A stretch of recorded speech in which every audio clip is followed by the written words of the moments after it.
días, mis queridos hermanos y amigos. Vamos a comenzar un día más en el estudio poderoso de la palabra del Señor. El título del tema de hoy es la ley número 7.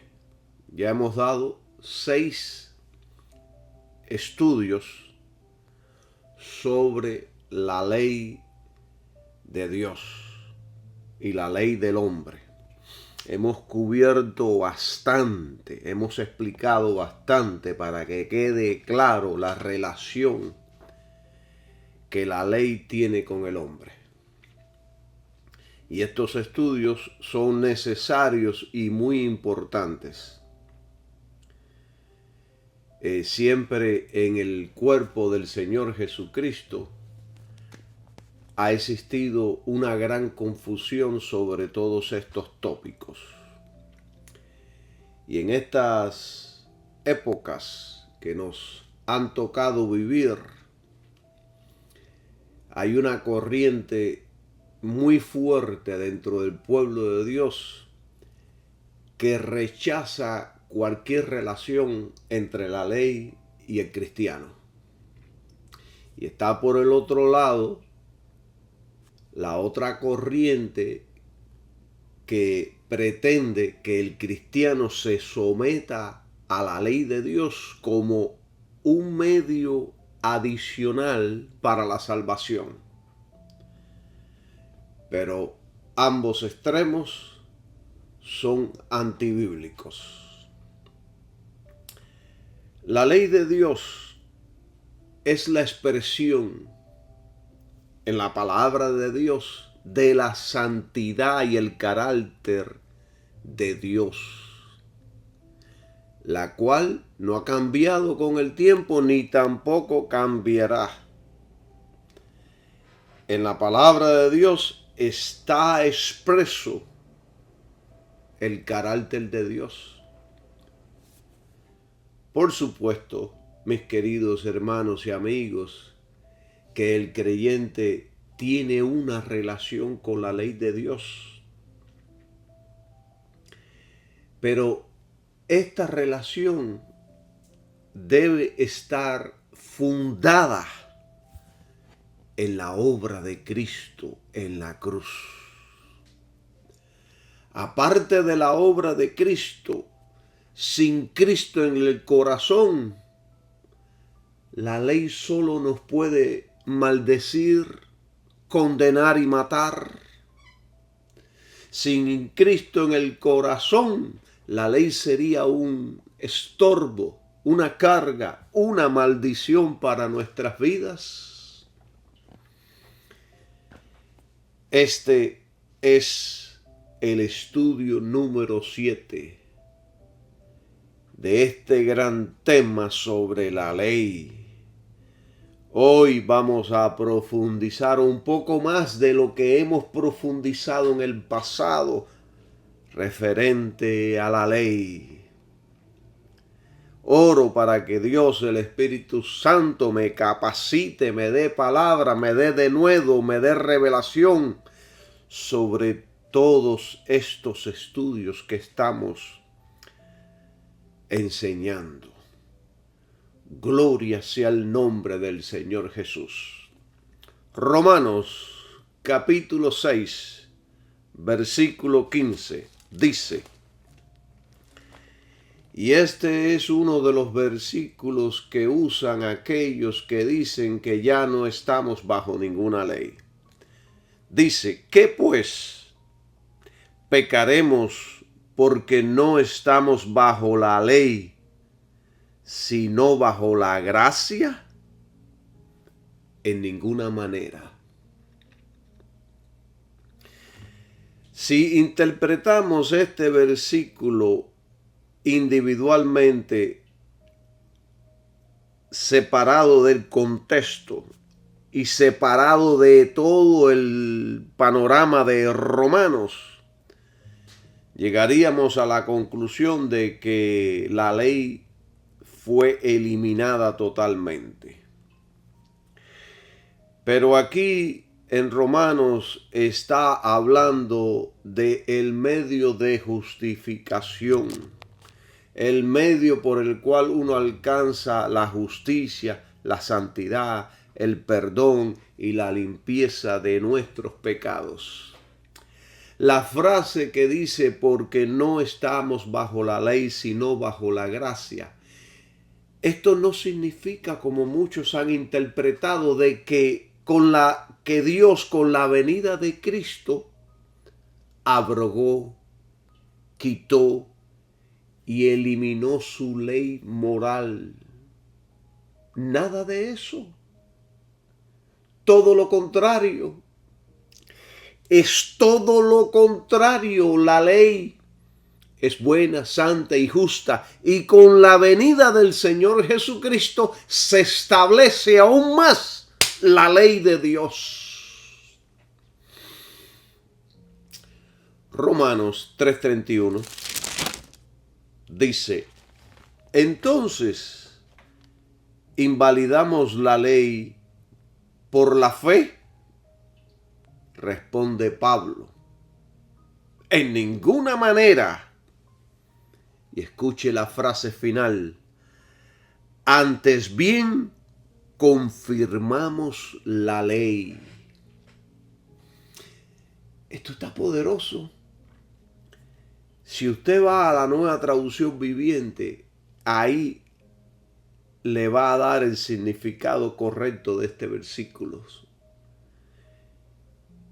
Dice, entonces, en la nueva versión internacional diría así de esta manera, entonces, si hacemos énfasis en la fe, ¿eso significa que podemos olvidarnos de la ley?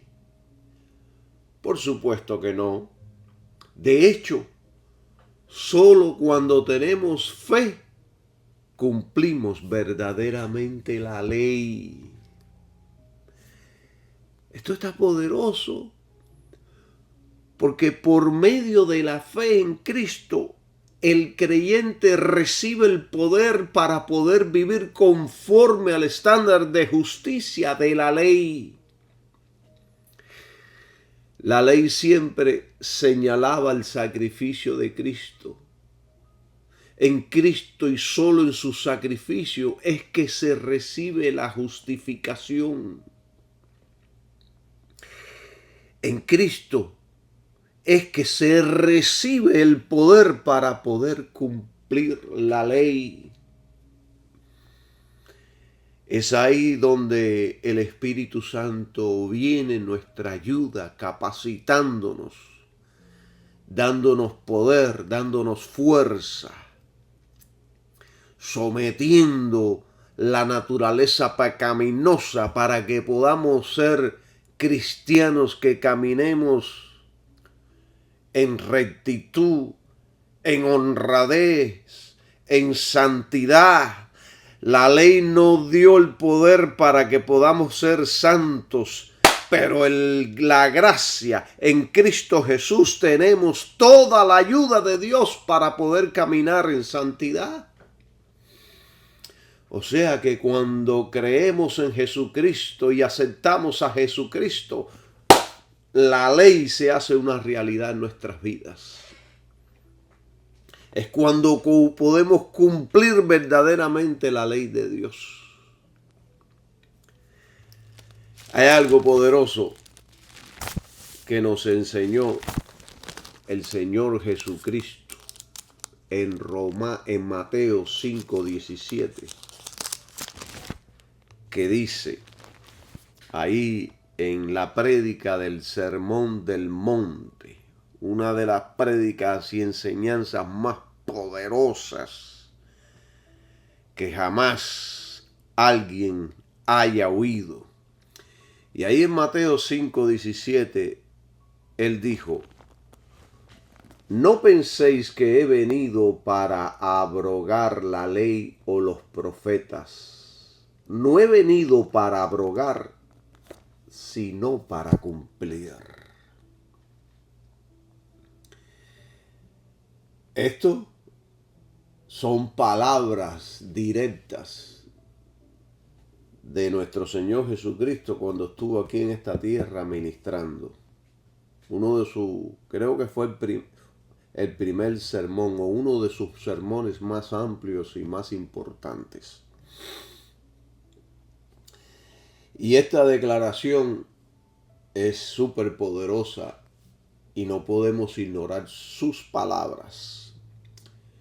Con esta declaración estaba declarando su papel en cumplir la ley con su propósito, con el propósito apropiado, cumpliendo lo que se había predicho en el Antiguo Testamento sobre él, sobre el nuevo pacto, sobre el sacrificio. Y esto sienta las bases para lo que él iba a realizar en la cruz. Vino para cumplir todo lo que la ley decía de él. Su vida, su ministerio, su sacrificio y su resurrección. Todo eso lo decía la ley de Dios. Todo eso está en los libros del Antiguo Testamento. Algunas cosas están escondidas para que no sean mal interpretadas por los indoctos y los inconstantes, como dice Pedro, para su propia perdición, sino que están ahí y son reveladas por el Espíritu Santo a aquellos que escudriñan las Escrituras, a aquellos que verdaderamente aman a Dios y a su Hijo Jesucristo. Alabado sea el nombre de Jesús. Dios no le revela su Escritura a todo el mundo, sino a aquellos que humildemente piden luz y lo buscan y le piden que le enseñe su palabra. Entonces, Jesucristo vino para honrar a Dios, cumpliendo la ley y realizando su máxima misión, el sacrificio en la cruz. Él vino para eso. Vino para morir en una cruz. Vino para ofrecerse como un sacrificio por la salvación de todos los hombres. Es como dijo Juan el Bautista, que dijo: he aquí el Cordero de Dios que quita los pecados del mundo. Él tenía revelación profunda de lo que iba a ser Jesucristo, de quién era Jesucristo. El Cordero de Dios que quita los pecados del mundo. Y lo logró, se mantuvo firme y lo logró con su sacrificio. Un sacrificio que pagó, que cumplió, pagó por los pecados de toda la raza humana. Alabado sea el nombre de Dios. Entonces, vamos a hacer una pregunta y que tenemos que explicar. ¿Qué es la ley? Y por supuesto, yo he estado enseñando sobre qué es la ley en todos mis estudios. Pero vamos a hacer un recordatorio para que no nos olvidemos de qué es la ley de Dios. ¿Qué es la ley? La ley es los mandamientos divinos dados por Dios a Moisés. Son también conocidos como la ley de Moisés. Y les enseñé en el pasado de que hay 3 frases que definen a la ley como: número 1, la ley de Dios; Número 2, la ley de Moisés. Y número 3, la ley de Cristo. Eso está explicado y detallado en los estudios anteriores. Usted puede ir ahí a Facebook y a Google y escucharlos. Y estos estudios les darán mucha luz sobre estos asuntos. Estos mandamientos que Dios le dio a Moisés son la revelación de la santidad de Dios, el estándar de justicia perfecto que Dios demanda de todos los hombres. Todas las naciones, pueblos, aún tribus, aún las tribus que están ahí en el Amazonas, en el África, que todavía viven con no sé cómo le llaman, con esos taparrabos, y donde las mujeres andan sin brasieles, aún en esos lugares ellos tienen leyes y reglamentos. Esas personas que decimos que son incivilizadas, que no conocen nada de la civilización, aún ahí esa gente tiene reglas, tienen leyes, reglamentos, y muchas de esas reglas que ellos tienen, que no tienen nada que ver con Dios, son justas y buenas, pero muchas veces son injustas, favoreciendo a los más poderosos y ricos. Porque eso es lo que sucede,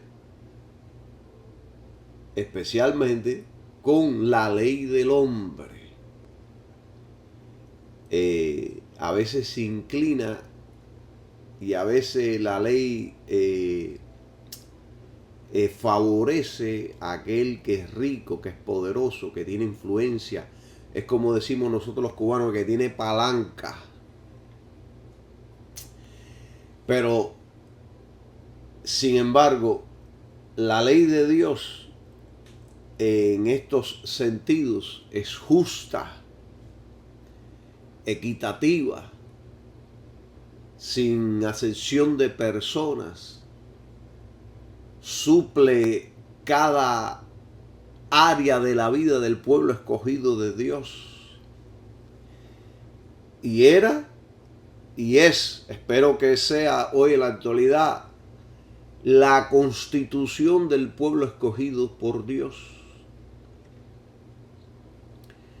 Esta ley de Dios se divide en tres mayores partes: la moral, la judicial y la ceremonial.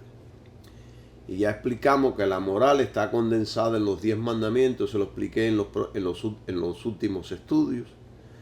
La ley de Moisés en la ley ceremonial y la ley ceremonial y la ley judicial. Esa es la ley de Moisés. Y después tenemos otra ley que es la ley de Cristo, que más adelante vamos a hablar un poco sobre esto. Y que ya hablé en el pasado sobre esto, pero quiero refrescarles la memoria a ustedes porque este estudio es necesario que yo mencione sobre todo esto. Entonces, la ley moral son los 10 mandamientos y todos sus derivados justos, buenos y santos. En los 10 mandamientos están los grandes preceptos de Dios condensados en 2 tablas de piedra, los cuales son eternos.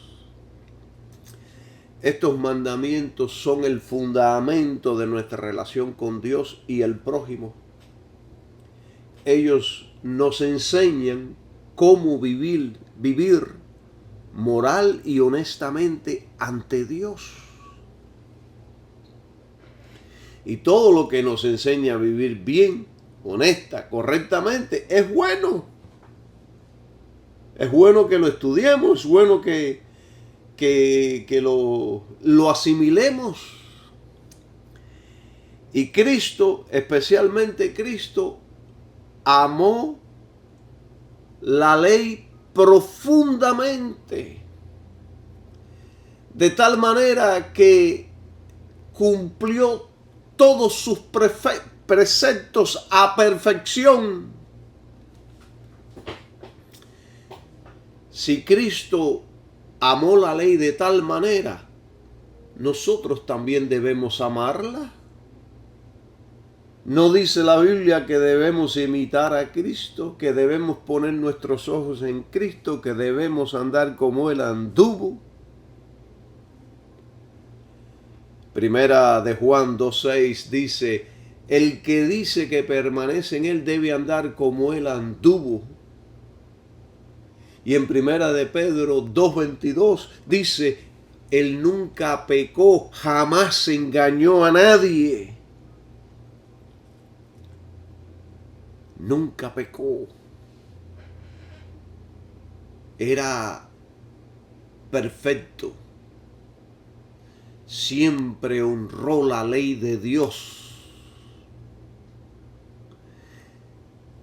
Era tan minucioso y cuidadoso que aun cuando fue a ser bautizado por Juan el Bautista, Juan le dijo, oye, soy yo quien tiene que ser bautizado por ti. ¿Cómo tú crees que te voy a bautizar si el bautismo es para arrepentimiento de pecados? Si tú eres perfecto.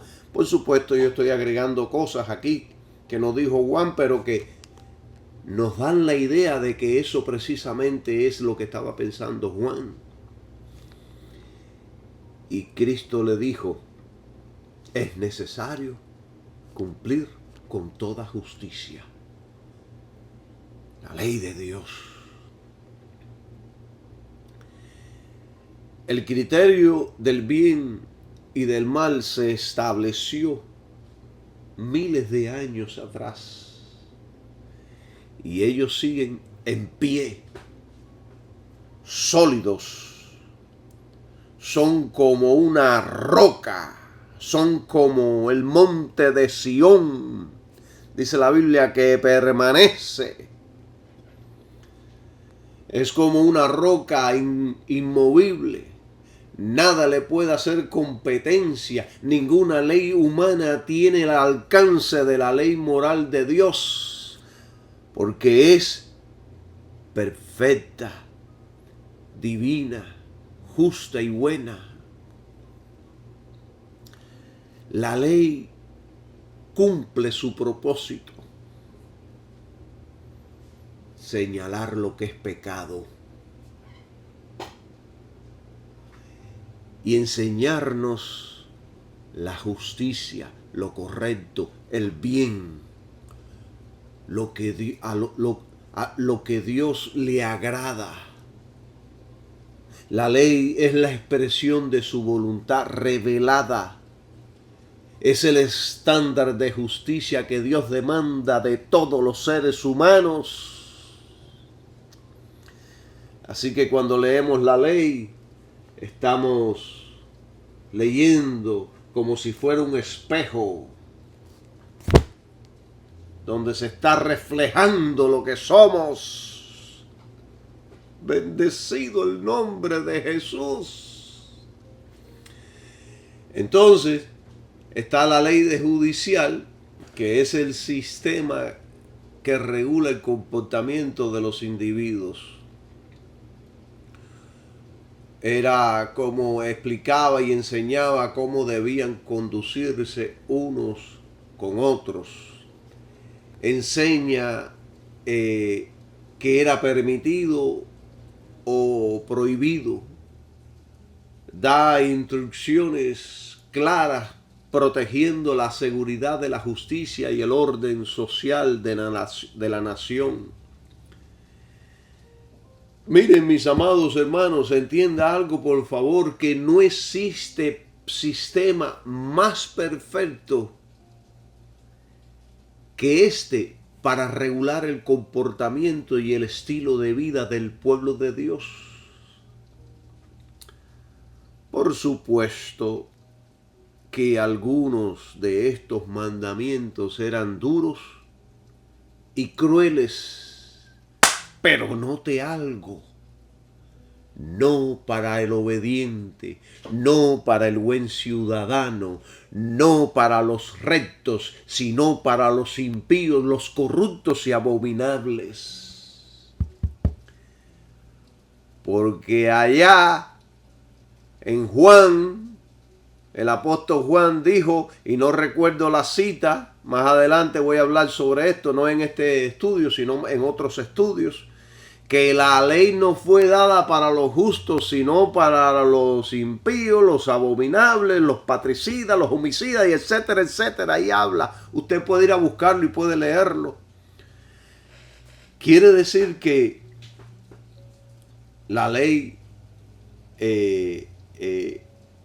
fue dada para todos aquellos que son de todo lo malo. Nosotros los cristianos vivíamos en un tiempo en la maldad, éramos esclavos de nuestros deseos, vivíamos en el reino de Satanás haciendo los deseos de nuestra mente y de nuestro corazón y nos gozábamos en eso. Pero una vez que Cristo nos liberó, ahora estamos en el reino de Cristo, ahora hemos sido trasladados de un reino al otro. Ahora Él nos ha limpiado, nos ha santificado, nos ha justificado. Fuimos justificados por la sangre de Jesucristo. No por la ley, sino por la sangre. Y entonces, no es problema para nosotros andar, caminar conforme a todo lo que dice la ley. Pero sí es un problema para aquellos que siguen el mundo, porque está ahí apuntándoles en el dedo y los está maldiciendo y los está condenando y los está declarando muertos. Bendecido sea Jesús. Qué poderoso es Dios. Gracias, Espíritu Santo.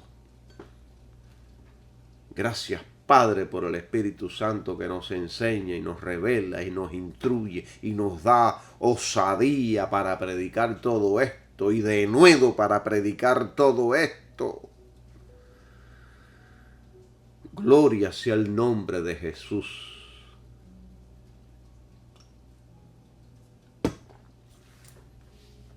Miren, como por ejemplo, me gusta poner ejemplos en mis estudios para que comprendamos estos asuntos más detalladamente.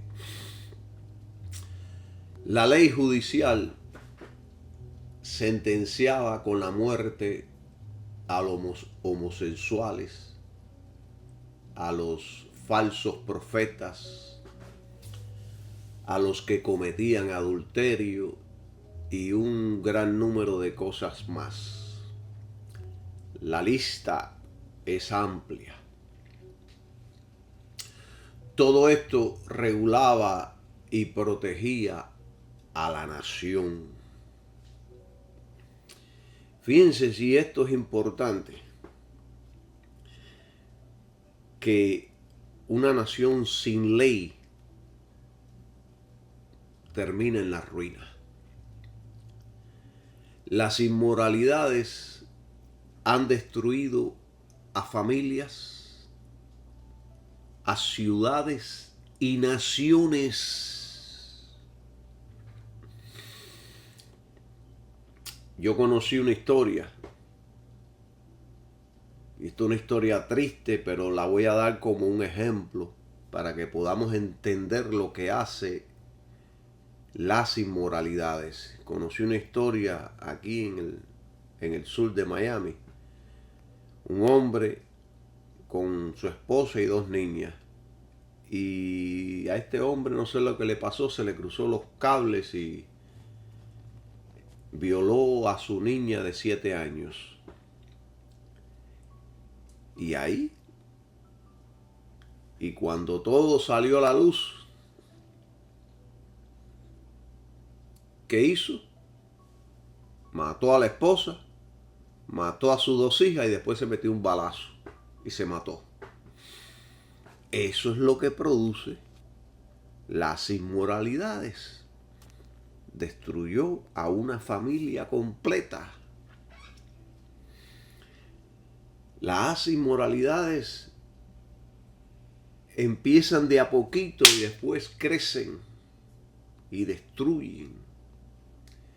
Fíjense si esto es importante, que Dios destruyó a naciones enteras por las inmoralidades y las prácticas animales que esa gente tenían.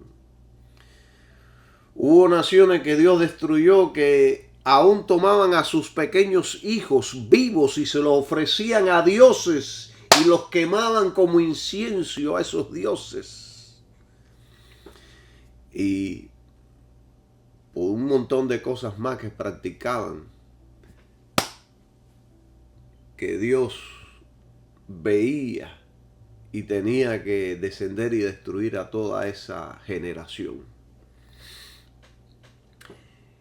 Y no solo eso, ministerios cristianos se han destruido por las inmoralidades. Ministerios gigantes, prósperos, que en una ocasión habían bendecido a millones de gentes, fueron destruidos por el pecado, por apartarse de una vida correcta, santa y justa ante Dios. O sea, que no me venga usted con el cuento que Dios no se fija en su estilo de vida, que Dios no toma, que la sangre de Jesús le ha perdonado y le ha limpiado todo, y pase lo que pase, haga lo que usted haga, viva como usted viva, usted va a seguir salvo. No me venga a mí con ese cuento, porque yo conozco Biblia. Si usted se mantiene viviendo para Jesucristo y comete fallas o errores y se equivoca y aún pecado, y usted se arrepiente, corre a Él, le pide perdón, Dios lo perdona y usted mantiene su salvación. Pero si se va al mundo, está apostatando de Cristo. Si se va y empieza a revolcar en el fango, pues usted está apostatando de Jesucristo. Es como la mujer que es casada y se va al mundo a prostituirse y ya no está con su esposo. Eso se considera adulterio. Y el adulterio por la ley es sentenciado con la muerte. Y cuando nosotros vivimos inmoralmente, si nos apartamos de la fe sencilla en nuestro Señor Jesucristo, nos convertimos en adúlteros. Y eso es muerte espiritual. Esto es un estudio para otra ocasión.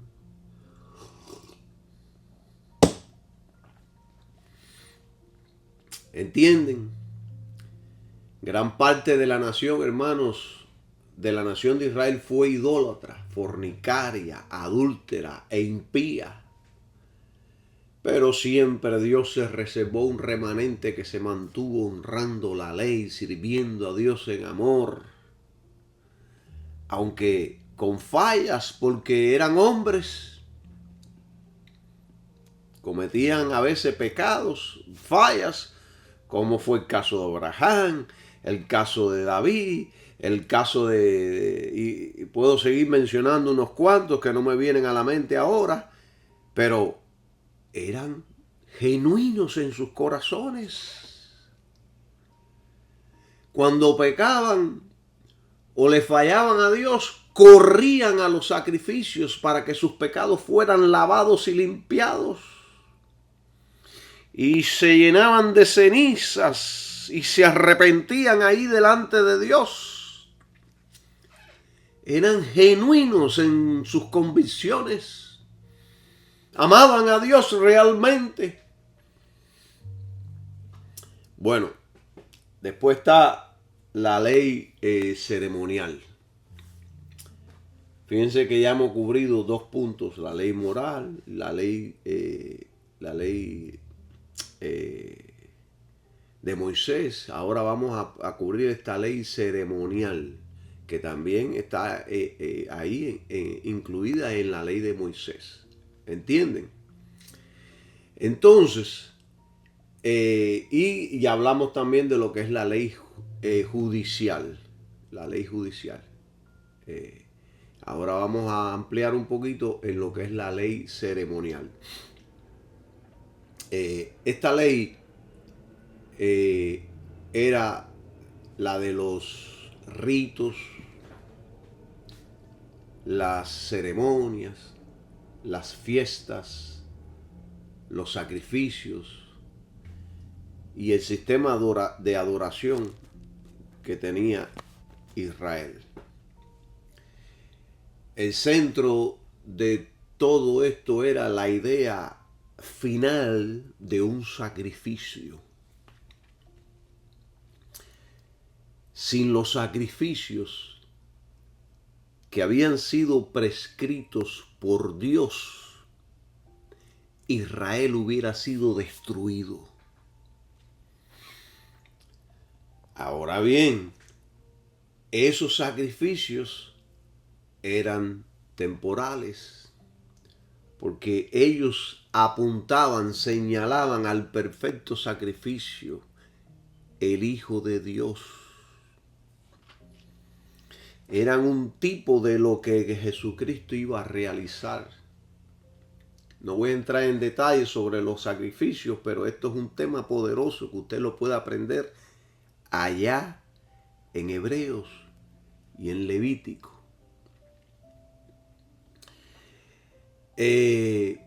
Estos sacrificios estarían vigentes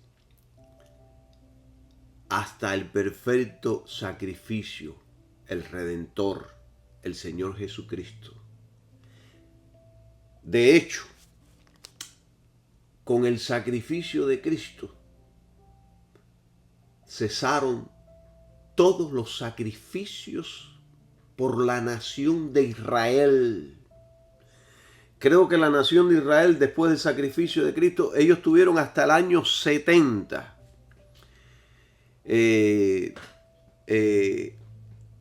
A ver, 40, 50, 60. Creo que fueron de 35 a 40 años más que estuvieron ofreciendo sacrificios después de la resurrección del Señor Jesucristo. Y después ahí en el año 70 vino Tito, el general Tito romano con toda su legión y acabó con Jerusalén, destruyó a Jerusalén. Más de 1 millón judíos fueron colgados en cruces y los demás fueron desterrados a diferentes países y naciones. Y otros fueron tomados prisioneros. Y el templo, los romanos creían que dentro de las piedras del templo ellos habían escondido el oro y muchas otras cosas.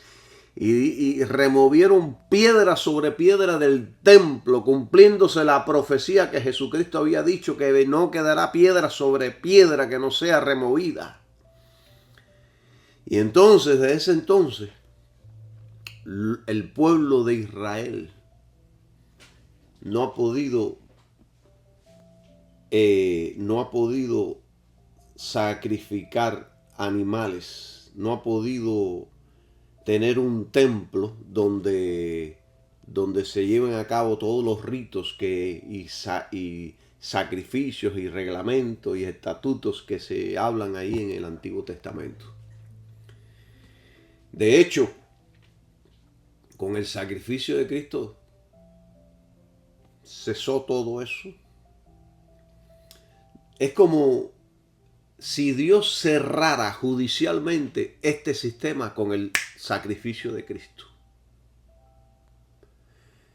El pueblo de Israel ha cesado por más de 2000 años. Repito, el pueblo de Israel ha deseado por más de 2000 años reanudar los sacrificios. Pero hay como una puerta cerrada que no les ha permitido. El velo del templo se rasgó dándole fin a ese sistema. Gloria sea el nombre de Jesucristo. Miren, yo he visto cómo iglesias enteras, iglesias cristianas, se involucran celebrando las fiestas de Israel. Especialmente a las iglesias modernas les encantan las fiestas de las primicias, porque ahí tienen la habilidad de manipular al pueblo de Dios para que den todo su dinero. No hay necesidad de manipular a nadie ni con las escrituras para que den dinero. No caiga en el error de los falsos profetas. Sea genuino, y si tiene que perder, pierde, pero no manipulen ni engañen a nadie.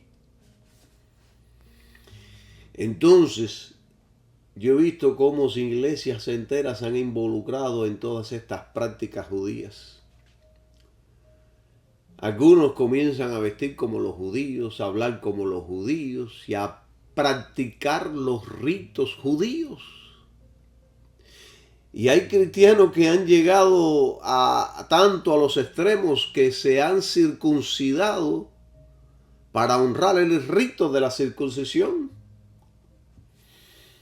Todo eso no tiene valor ni fruto espiritual. Fue abolido por Cristo en la cruz. Pero aún estando escrito en la palabra de Dios, siguen insistiendo con las prácticas y ritos que en un tiempo sirvieron anunciando todo lo que el Hijo de Dios realizaría con su ministerio y sacrificio. Todo eso era sombra de la realidad y ahora estamos en la realidad, en la sustancia que es el Hijo de Dios, el pacto de la gracia, el nuevo pacto.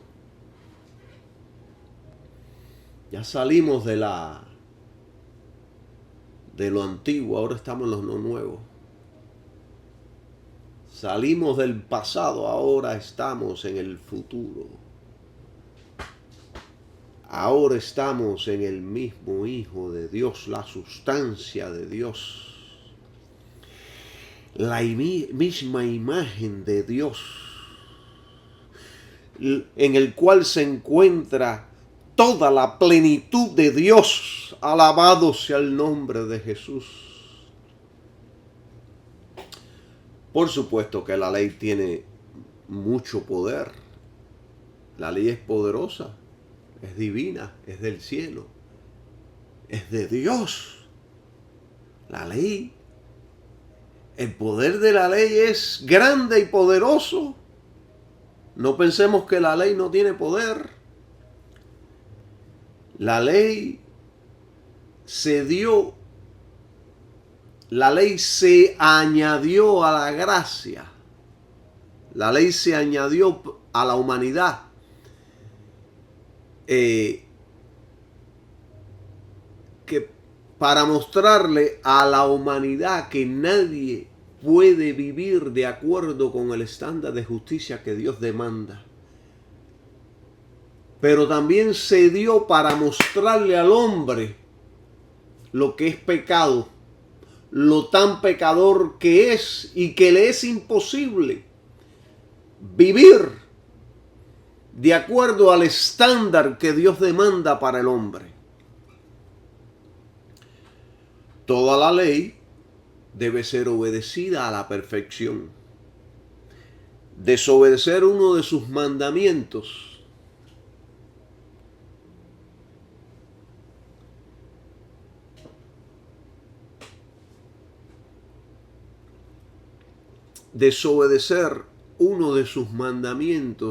declara al hombre muerto espiritualmente, que es separación de Dios. Pero además,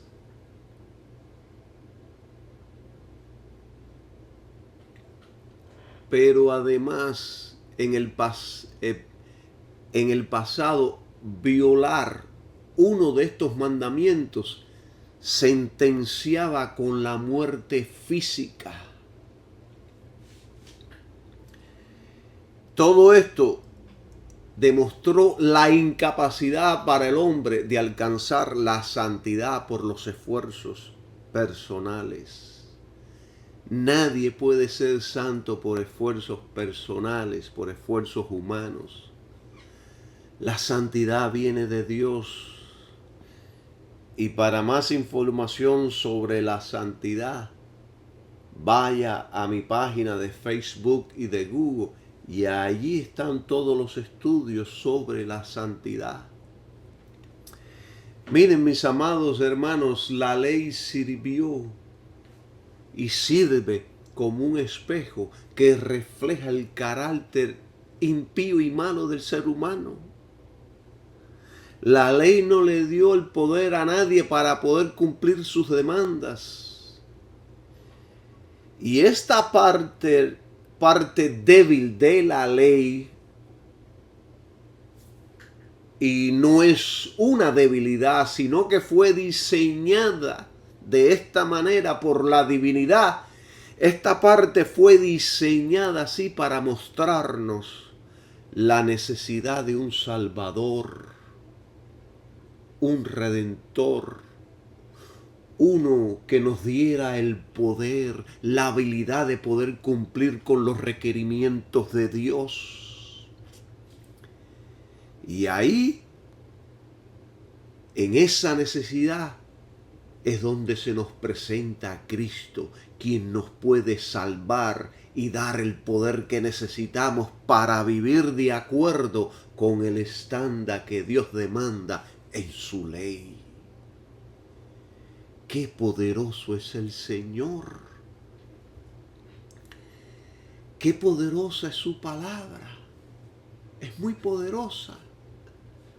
Y entonces volvemos al versículo que leímos cuando comenzamos este estudio de Mateo 5:17, donde Jesucristo dijo: no penséis que he venido a abrogar la ley o los profetas. No he venido para abrogar, sino a cumplir. Y eso fue lo que hizo con su vida, con su ministerio, con su muerte, con su sacrificio, con su resurrección. Y con lo que está haciendo ahora a la diestra de Dios como sumo sacerdote. Alabado sea el nombre de Jesús, intercediendo siempre por los santos, como nuestro abogado. Alabado sea el nombre de Jesucristo.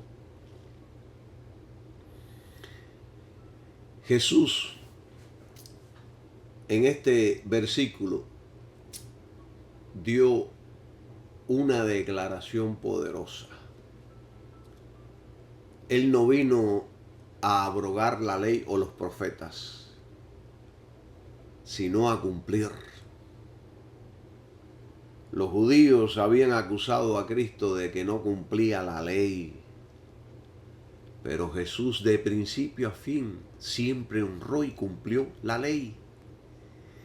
Y le dio la ley el significado correcto y la puso en alto, honrándola con su vida, no solo externa, sino internamente. En los salmos, en la mayoría de los salmos está escrito todo lo que Jesús oraba, lo que decía, lo que pensaba y lo que deseaba. Y les voy a dar un versículo, solo por darle uno, pero hay cientos de versículos que dicen lo mismo. El Salmo 119:97 está escrito allí de Jesucristo, que dice: ¡oh, cuánto amo tu ley! Más expresamente dice: ¡oh, cuánto amo yo tu ley! Todo el día es ella mi meditación. Dice este versículo. Está hablando aquí de lo que sentía nuestro Señor Jesucristo. Qué poderosa es la palabra de Dios, mis queridos hermanos. Una cosa es obedecer por miedo y otra por amor. Cristo amó la ley. Todo el día meditaba en ella. Era su pasión y debe ser también nuestra pasión. Aleluya. No sé cuándo voy a terminar, pero estoy inspirado en estos temas. Miren, una cosa es ser cristiano por miedo al infierno y otra cosa es serlo por amor a Cristo. Uno es verdadero, el otro es falso.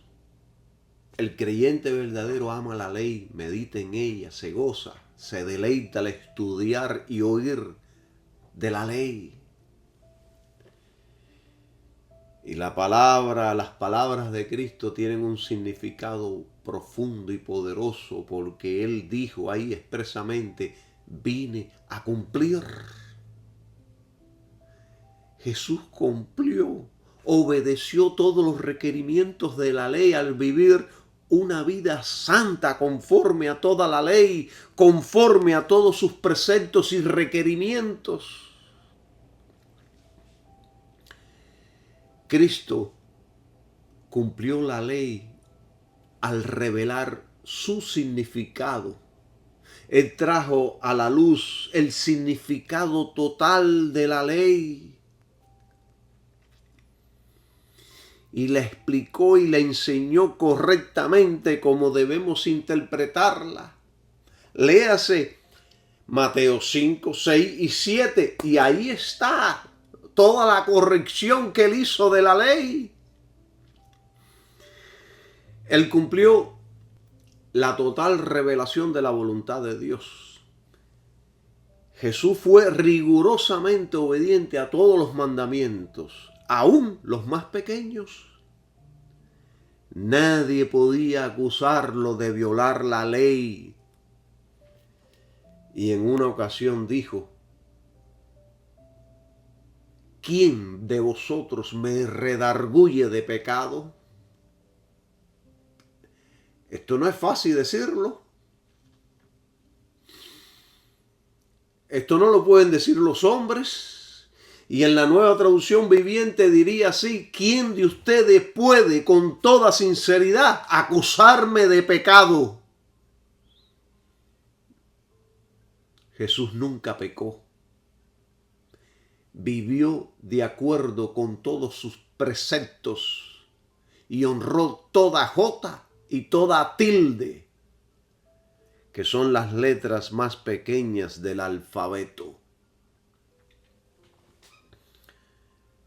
Qué poderoso es Cristo, mis queridos hermanos. ¿Qué hago? ¿Continúo o termino este estudio? Miren, vamos a continuar un poco más, a ver hasta dónde nos lleva. El sacrificio, vamos a hablar sobre el sacrificio de la cruz y la ley. La ley es crucial con L, para poder comprender el sacrificio o para poder comprender el significado del sacrificio de Cristo. Porque en la ley está todo ahí detallado. Y así podremos entender detalladamente el significado del sacrificio de Cristo. La ley condena el pecado y su condenación, su sentencia declara la muerte. Muerte espiritual que significa separación de Dios. Y al final la muerte eterna, allá en el lago de fuego y azufre. O sea que la ley es crucial para comprender el significado de Cristo en la cruz. Punto. Voy a dejar este estudio para la próxima vez. siento que ya es el momento de acabar. Y en el próximo estudio voy a hablar con profundidad sobre el sacrificio de Cristo y la ley, la relación que tienen, porque es importante comprender uno para comprender el otro. Hoy los dejo con este estudio y espero que lo disfruten y que sean edificados con esta palabra.